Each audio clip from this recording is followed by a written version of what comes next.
الحمد لله الذي أنقذنا بنور العلم من ظلمات الجهالة وأنقذنا بنور الوحي من السقوط في درك الضلالة، وأشهد أن لا إله إلا الله وحده لا شريك له، وأشهد أن سيدنا محمدا عبد الله ورسوله صلى الله عليه وآله وصحبه والتابعين الذين كانوا بعلمهم وعملهم منارة للسالكين ومن تبعهم بإحسان إلى يوم الدين.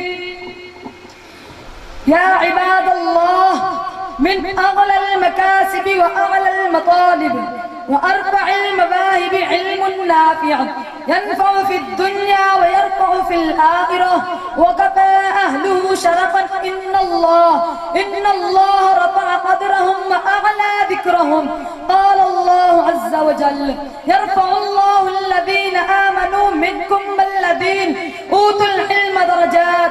أحبتي، هناك سؤال: لماذا ندرس؟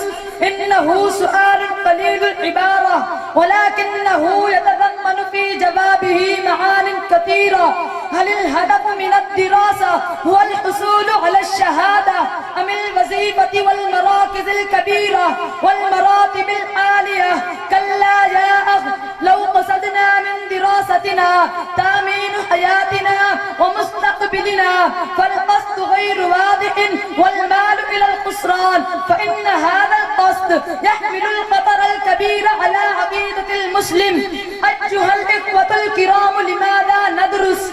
إن جواب هذا السؤال يحتاج إلى أن نعرف بأن العلوم والدراسة التي يشتغل بها الناس على نوعين من حيث الجملة: العلوم الدينية والعلوم الدنيوية. فلنذهب إلى غير هذا الميدان ولنبحث غير هذا السبيل، فإنه من طلب علما مما يبتغي به وجه الله لا يطلبه إلا لدنيا يصيبها لم نجد رائحة الجنة. فإنه من طلب علما مما يبتغي به وجه الله لا يطلبه إلا لدنيا يصيبها لم نجد رائحة الجنة.